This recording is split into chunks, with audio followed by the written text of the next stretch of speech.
लगता है कि 5 दिसंबर को गणेश चतुर्थी का बहुत प्यारा सा दिन है।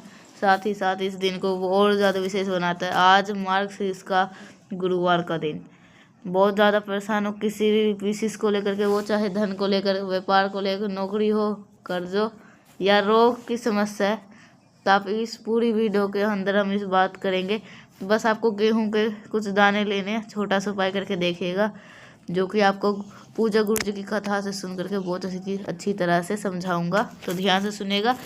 और अगर आपको गेहूं के दाने नहीं मिल पाते तो आपको क्या आपके पास ऑप्शन है, इसकी बात भी हम करेंगे।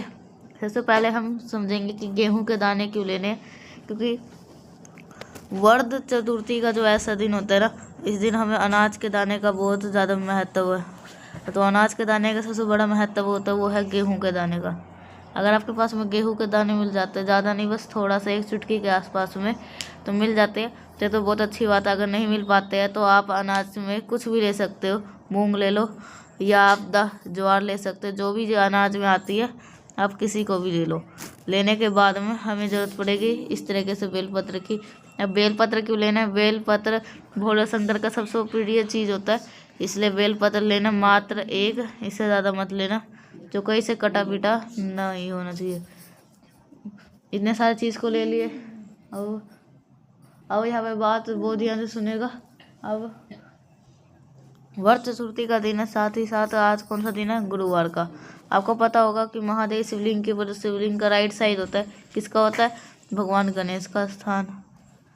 सबसे पहले हम क्या करेंगे? विघ्नहर्ता भगवान गणेश के जो भी उनका नाम आपको प्रिय हो, मयूर ध्वज का स्मरण करना, जो भी आपको नाम ध्यान आता हो, उस नाम से आपको गेहूं के दाने को या अनाज के दाने को भगवान गणेश के स्थान पे अपने जीवन की जो प्रॉब्लम और समस्या है उसको कहते हुए अगर आप समर्पित करते हैं तो, और फिर जो एक बेलपत्र आपको मैंने दिखाया, उस एक बेलपत्र को कहाँ पे समर्पित करेंगे?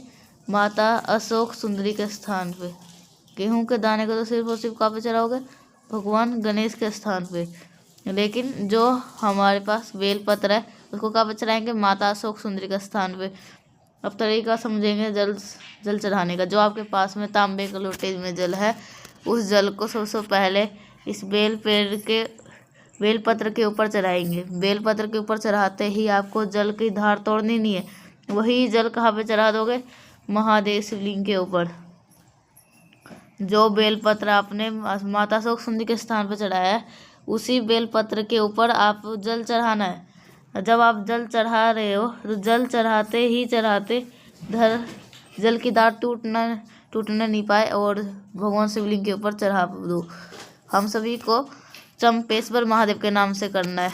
किसके नाम से करना? चंपेश्वर महादेव के नाम से। अगर आप इस उपाय को कर लेते हो तो वर्ण चतुर्थी के दिन तो आपको कभी भी आपके घर के कोई भी ऐसे विशेष जो बहुत दिनों से अधूरी रहे होगी, वो आपकी विशेष जरूर पूरी हो जाएगी।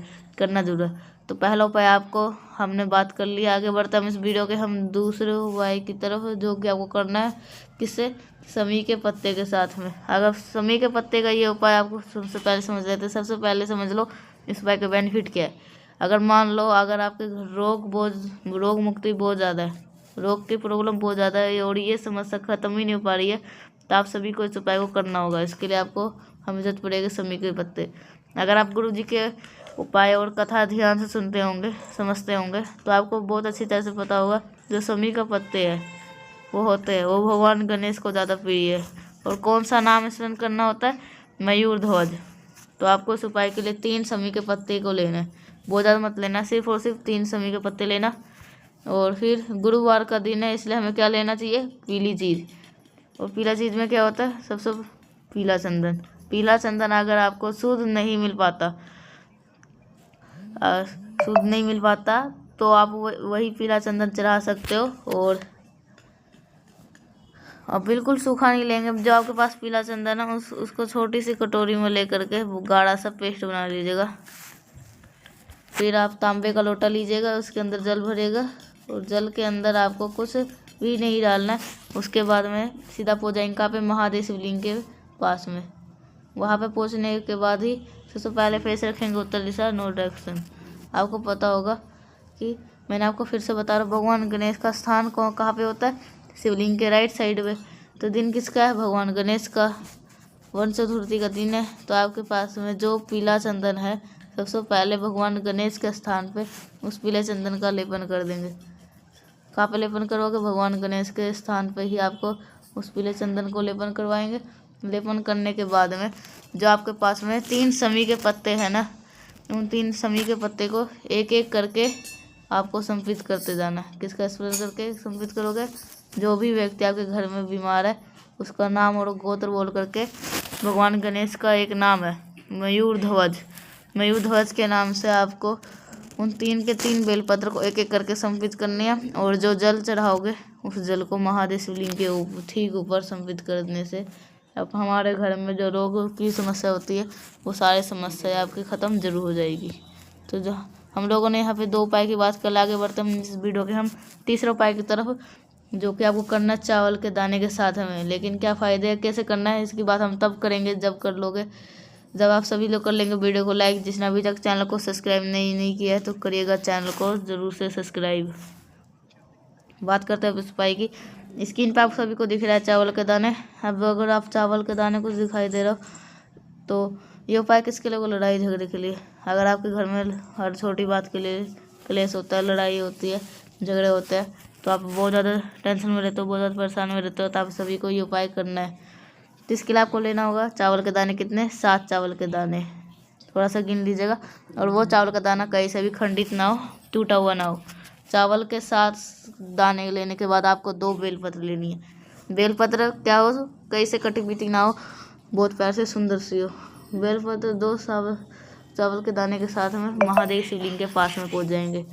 फिर से कौन सा दिशा रखेंगे? No direction.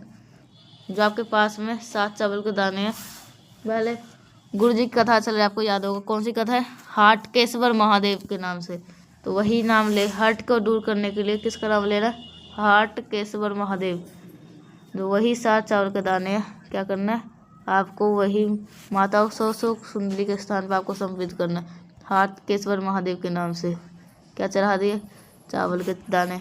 चावल के दाने संपित करने के बाद में जो आपके पास में 2 बेलपत्र है, एक बेलपत्र आप इन्हीं चावल के दाने के ऊपर संपित कर देना। और फिर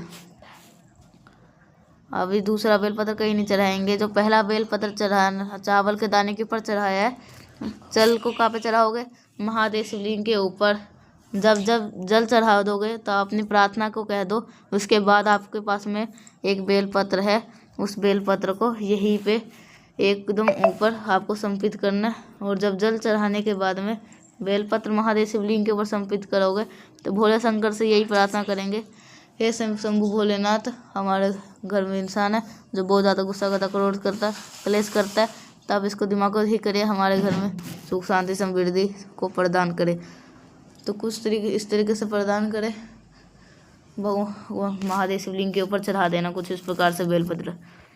तो अब एक आखिरी उपाय की बात करेंगे, बहुत छोटे से उपाय की। जब भी वर चतुर्थी का दिन आता महीने में, तो इस उपाय को जरूर करना है। देखो, अगर आप गुरु जी की कथा ध्यान से सुनते होंगे तो ये उपाय आपको याद आ रहा होगा।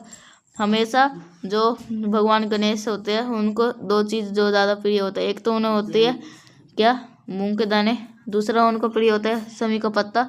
तीसरा होता है क्या? होता है दूर्वा। तो इन 3 चीज़ों में से कोई से भी एक चीज़ आपको मिल जाती है तो आपको उनमें से एक चुटकी लेनी है। एक चुटकी लेने के बाद में फिर आपको लेना ज़रूरत पड़ेगी एक बेलपत्र की। कितनी बार? मात्र एक बेलपत्र की। और जो भी चीज़ आपके पास में है उन चीज़ को बेलपत्र के बड़े वाले पत्ते के ऊपर क्या करोगे? आपको रख देना। रखने के बाद में इस बेलपत्र को उठा देना, तांबे के लोटे के अंदर जल भरिएगा, सीधा पहुँचाना महादेव शिवलिंग के पास में। फेस रखिएगा उत्तर दिशा, नो डायरेक्शन। जो आपकी मनोकामना, जो आपकी विशेष हो, जिसके लिए आप वर्षों से परेशान हो, कोई भी आपकी मनोकामना पूरी नहीं हो पा रही, तो आप इस उपाय को करिएगा। और महादेव के शिवलिंग के ठीक ऊपर उस चीज़ को संपित करने से वर्ष चतुर्थी के दिन हमारे घर में हमेशा सुख शांति समृद्धि बनी रहती है। तो मैंने कोशिश करी आप सभी को गणेश वर्ष चतुर्थी के दिन स्पेशल से उपाय को। वीडियो पसंद आई तो लाइक करिएगा, लाइक जरूर करिएगा। कुछ पूछना है तो नहीं समझ में आ रहा है तो कमेंट सेक्शन में पूछ सकते हो।